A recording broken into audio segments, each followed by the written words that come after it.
Hello everyone, welcome back my YouTube channel Jeet open classes. Last class में अपने pronoun का जो type देखा था वो था पजेसिव प्रोनाउन और डेमोन्स्ट्रेटिव प्रोनाउन। आज की क्लास में अपन देखेंगे डिस्ट्रीब्यूटिव प्रोनाउन और रेसिप्रोकल प्रोनाउन। तो आइए शुरू करते हैं। अपना नेक्स्ट टाइप जो है टाइप नंबर 6। कौन सा है? Distributive pronoun. कौन सा है? Distributive pronoun. इसको अपन हिंदी में क्या बोलते हैं? व्यष्टिवाचक सर्वनाम। क्या बोलते हैं? व्यष्टिवाचक सर्वनाम। ठीक है। अब अपन देखते हैं कि ये प्रोनाउन कौन कौन से होते हैं। इसमें जो प्रोनाउन आते हैं वो है, एक आता है ईच, इसके बाद आता है आइदर, और दूसरा आता है इसके बाद निदर। ये तीन आते हैं। इसमें कौन कौन से आते हैं? ईच, इधर और निदर। इसको बोलते हैं इधर, इसको बोलते हैं निदर। ईच, इधर और निदर। ईच जो होता है वो दो या थ्री प्लस के लिए यूज होता है। ठीक है। और आइदर दो में से यूज होता है, और ये नाइदर भी दो में से यूज होता है। कैसे? ईच जो है दो या तो दो होंगे मिनिमम, या तीन से ज्यादा होंगे। और इधर है दो में से दो के अंदर चुना जाता है, और ये भी दो के अंदर चुना जाता है। अब ईच अगर आपके सेंटेंस में आपको मिलता है तो इसके लिए इसमें जो वर्ब यूज होती है वो है सिंगुलर वर्ब यूज होती है, और ये प्रत्येक के अर्थ में काम आता है। एवरी के अर्थ में काम में लिया जाता है। ये प्रत्येक के अर्थ में, इसके अर्थ में, प्रत्येक के अर्थ में। और जो इधर है ये लिया जाता है दो में से एक के लिए, यानी कि दो में से एक को देखें, वन ऑफ द टू। और ये दोनों ही नहीं, नन ऑफ द टू। तो डिस्ट्रीब्यूटिव प्रोनाउन कौन कौन से अपने पास? ईच, इधर और निदर।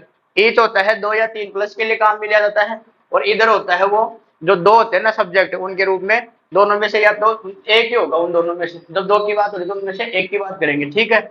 और ये जो निदर है ये दोनों में से कोई भी नहीं होगा। ठीक है। अब ये तो हो गए प्रोनाउन।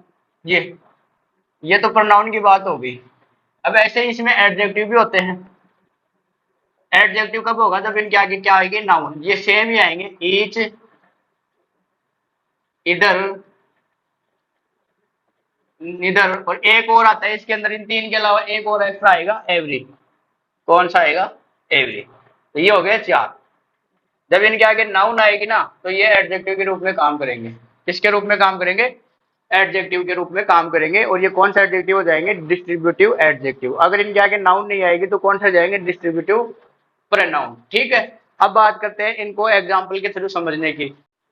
बात करते हैं अपन एग्जाम्पल से। तो एग्जाम्पल देखते हैं। अपना एग्जाम्पल फर्स्ट है, ईच से लिया अपन ने first example. Each of the students congratulated for his ability. तो अपन यहाँ यूज किसका कर रहे हैं? ईच का कर रहे हैं। ठीक है। ईच जो किसके यूज में हो रहा है?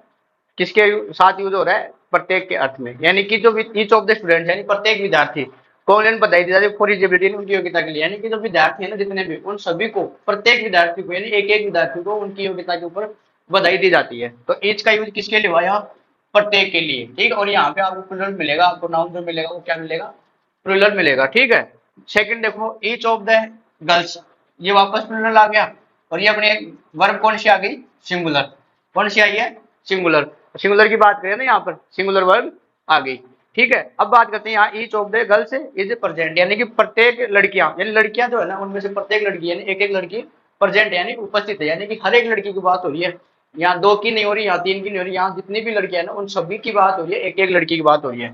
अब यहाँ जो ईच है और ये ईच है, दोनों के अंदर ये किस रूप में काम में आ रहा है? ये प्रोनाउन के रूप में काम आ रहा है, क्योंकि इनके आगे कोई नाउन नहीं आ रही। तो ये क्या आ रहा है? प्रोनाउन के रूप में। तो ये भी क्या है? प्रोनाउन के रूप में। कौन सा प्रोनाउन है? ये डिस्ट्रीब्यूटिव प्रोनाउन। ठीक है। अब ईच को अपन एडजेक्टिव के रूप में कैसे काम में लेंगे? जब यहाँ पे गर्ल आ गई तो ये कौन क्या है? ये नाउन है, और नाउन के पहले अपन क्या यूज करते हैं? एडजेक्टिव। तो ये ईच जो इस बार यूज हो रहा है वो किस रूप में हो रहा है? एडजेक्टिव के रूप में यूज हो रहा है। तो इस बार अपन बोलेंगे ये जो ईच है ये डिस्ट्रीब्यूटिव एडजेक्टिव है, ये वाला। ठीक है। और ऊपर वाले दोनों एग्जाम्पल में ईच किसके रूप में आ रहा था? डिस्ट्रीब्यूटिव प्रोनाउन के रूप में। और ये थर्ड वाला कौन सा आ रहा है? डिस्ट्रीब्यूटिव एडजेक्टिव के रूप में। नेक्स्ट एग्जाम्पल है आइदर का। Either of the two boys has singular are stolen my watch, यानी कि दो में से कोई एक लड़के ने मेरी घड़ी चुराई है। तो आइदर का यूज करते हैं दो में से एक के लिए। तो दोनों में से कोई एक है जिसने मेरी घड़ी चुराई है। यहाँ दोनों की बात नहीं हो रही, सिर्फ एक की बात हो रही है। तो दो में से एक को चूज करना होता है तो अपन आइदर का यूज करते हैं, और दोनों में से दोनों ही नहीं हो तो उनके लिए अपन किसका यूज करते हैं, नाइदर का। तो नीदर के लिए क्या करते हैं, neither of the to girls, यानी कि दोनों लड़कियां, दोनों ही नहीं। नीदर का मतलब नन ऑफ द टू, यानी दोनों में से कोई भी नहीं। Is present in the class, यानी कि दोनों में से कोई भी लड़की क्लास में उपस्थित नहीं है। कहने का मतलब है आइदर और जो यूज होता है वो दो के लिए होता है, उनमें से अपन एक को चूज करते हैं, और नीदर में दोनों ही उसमें नहीं आते हैं। इसका मतलब हुआ एग्जाम्पल 4 का कि दोनों लड़कों में से किसी एक ने मेरी घड़ी चुराई है। यहाँ दोनों लड़कियां ही क्लास में उपस्थित नहीं है। ठीक है, आई होप आपको ये डिस्ट्रीब्यूटिव प्रोनाउन समझ में आ गया होगा। अब बात करते हैं इसके आगे रेसिप्रोकल प्रोनाउन की। आइए अब बात करते हैं नेक्स्ट जो अपना है टाइप नंबर 7, रेसिप्रोकल प्रोनाउन। कौन सा है, रेसिप्रोकल प्रोनाउन, जिसको क्या बोलते हैं हिंदी में, पारस्परिक संबंधवाचक। पारस्परिक संबंधवाचक, यानी कि इसमें आपस में जो संबंध देखा जाएगा। ठीक है, कैसे, इसमें कौन कौन से आते हैं, इसमें दो प्रोनाउन अपन ने लिखे थे, कौन कौन से, एक है ईच अदर और दूसरा है वन अनोदर। कौन कौन से लिखे थे, ईच अदर और वन अनोदर। ये जो ईच अदर है ये दो के लिए काम में आता है, और ये दो प्लस के लिए काम में आते हैं। दो से ज्यादा की बात होगी ना तो वन अनोदर यूज करेंगे, और जब दो की बात होगी तो अपन क्या यूज करेंगे, ईच अदर।